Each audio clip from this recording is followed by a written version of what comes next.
Throughout the history of video games, there's always been a certain level of excitement that's always come when an arcade game reaches the home console. These were games that you either had to go to the mall or walk to your local pizza joint in order to play, and your game time was really limited to the number of quarters you had on you.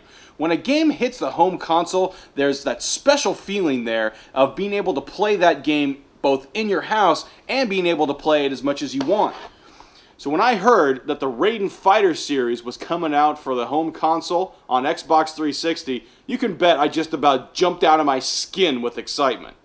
Raiden Fighters Aces is the Xbox 360 port of the 3 Raiden Fighters arcade games. If you'd like to get a brief history on the Raiden shooter series, check out my review on Raiden 3, which I highly suggest you do before we continue this review. The 3 games that are featured in Raiden Fighters Aces is Raiden Fighters 2, Operation Hell Dive, and Raiden Fighters Jet.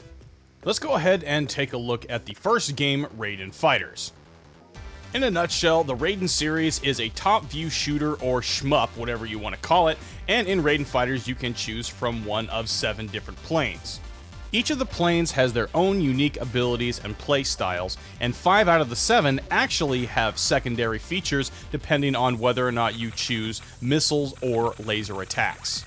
Now remember, Raiden Fighters is an arcade game, therefore you will see this screen that is almost like a widescreen television that is turned on its side, and you have kind of that filler space that says Raiden Fighters Aces on the side.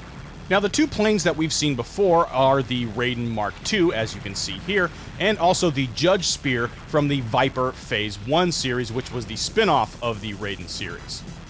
Now there are essentially 3 different kinds of power-ups in the game. There's the missile power-up, the laser power-up, and the S or slave power-up, which will give you a little mini ship that will fight beside you.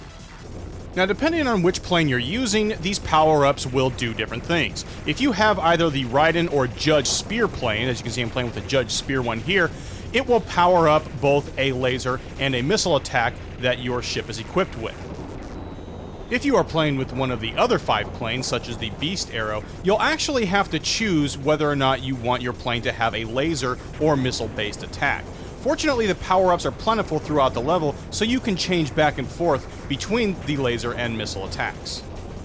An added bonus to being able to play one of these other 5 planes, you can actually charge up your attack and then release it for an extra burst of power. Each of the ships has their own level of power, speed, etc., and none of them really stand out above the rest too much as far as power goes. It's really kind of more of a choice. You have to play around with all the different ships to really find what works best for you. One of the cool things about the game is it'll actually give you an option to save the clip of the game so you can go back, study it, and get better at the game. Alright, let's move on to Raiden Fighters 2 Operation Hell Dive, and right off the bat you can see that it's almost twice the game, as you now have a choice of 14 fighters instead of only 7. Talk about stepping up your game for the sequel. Raiden Fighters 2 is a perfect sequel to the first one. The gameplay is still excellent. The planes control absolutely perfect and will stop and move on a dime. Now again, some of the ships are faster than others, and it really boils down to which one you prefer and how fast you want to move. But if you die, you can never blame it on the game. The control is perfect, so if you die, it's your own fault. Sorry guys. Raiden Fighters 2 also steps things up a notch in that it is slightly more fast-paced in some of the levels. You'll start to see some of the background scrolling extremely fast and can kind of throw you off if you're not really paying attention to your ship and the bullets. And did someone say boss battles? Oh, Raiden is awesome for boss battles. Even though the bosses are big and very impressive, you'll want to keep your eye on your ship. Sometimes you'll just come within millimeters of escaping a bullet. Even if you've killed the same boss 10 times, it is always satisfying to see it explode in a hail of bullets. Now, even though this is an arcade game and you can essentially set the game to free play where you get unlimited continues, it does not make it easy for you to beat the game. If you use up all 3 of your lives in the final mission, it will send you back to the beginning of the stage. It will not let you continue right where you died.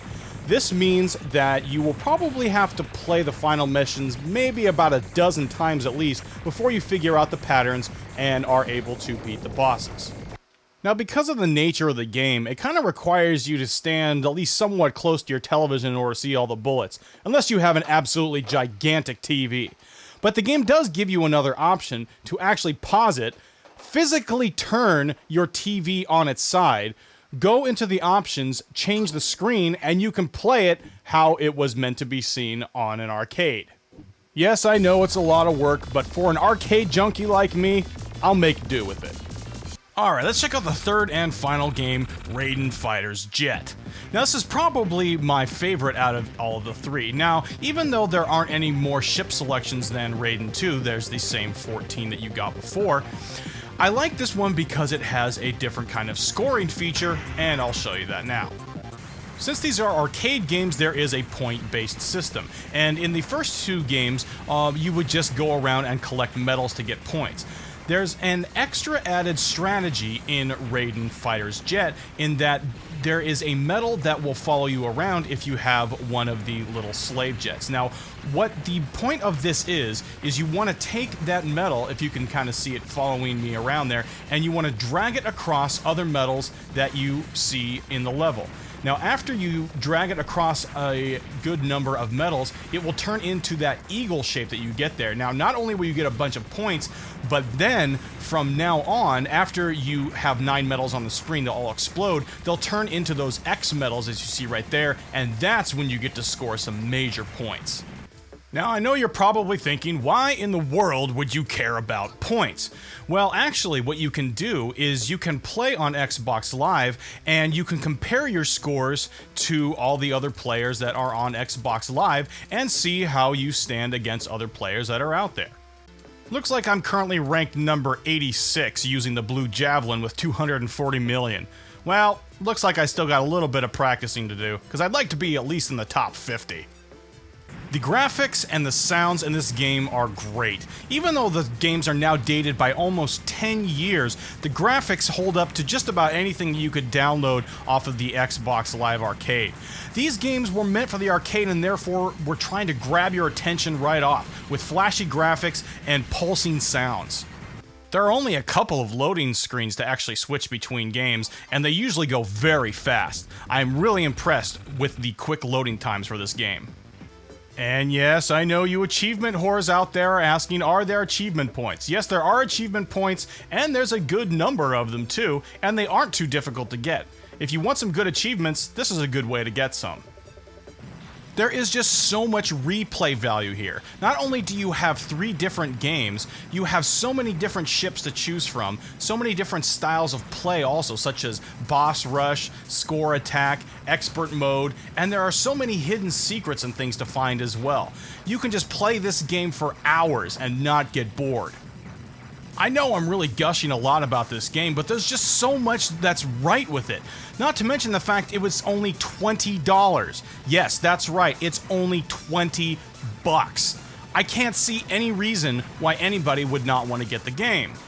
Okay, so to be an impartial reviewer, I guess I'll have to try and find a couple of bad things to say about it. I would say probably the biggest thing that annoys me about this game is some of the ships have attacks that just are way too distracting and can sometimes cover the bullets that are coming at you. For example, like this guy right here where he shoots these missiles, it's just there's way too much going on, and as you can see right there, you can die pretty easily. My other main issue is with the slave ships. Now, if you have 2 slave ships and you get another one of the S power-ups, it can give them a different formation.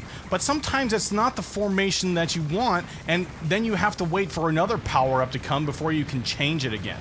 This makes it so that I will lose my slave ships because they're not in the proper formation that I want for my attacks. Other than those minor gripes, I really can't find any huge flaws with this collection of games. For the amount of content that you get in this game, and for how fun it is. I mean, it's just so much fun. There is no reason why you would not want to own this game. As a matter of fact, I had to go to 3 different video game stores before I actually found this game. That's right, the first 2 were actually sold out, and the third one, it was their last copy. I'm telling you guys, get this game now while you can. Otherwise, it's going to be on eBay in a few months for a crap load of money. Thank you for tuning in to my review of Raiden Fighter's Aces here on the Game Nights. We'll see you next time.